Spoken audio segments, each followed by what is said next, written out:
A new report from the service says while mental health disorders are no more common in the bush than in the city, the suicide rate in remote communities is twice as high. The ABC's Norman Hermont followed a Flying Doctor medical team for this report. In Broken Hill, they're getting ready for another day's work, with final checks and a fill-up. We need to be in the air at 4:30 ideally. The medical team is ready to go. They'll make multiple stops on this day, and increasingly, the focus is on mental health. In the bush, you have a lot of time by yourself. I mean, you just bottle stuff up, and sometimes you can't find an out. For Brendan Cullen, the pressure of managing a huge sheep station was taking its toll. Then he heard about an RFDS mental health clinic. Catching up with one of the mental health nurses gave me the tools to be able to work out how I go about living a day-to-day life. My life's a hell of a lot easier now than what it used to be.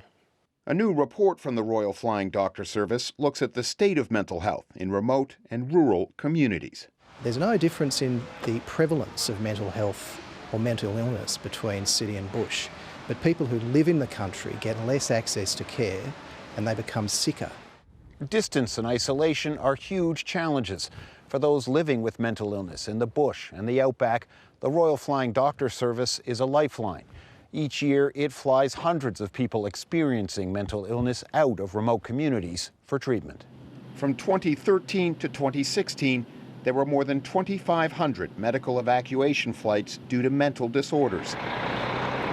In the opal mining town of White Cliffs, it's a busy day at the local clinic. Guess what arrived this morning? The flu needles come through. Hey, Sue. Hi, Jane. Good to see you. Jane doesn't want to be identified.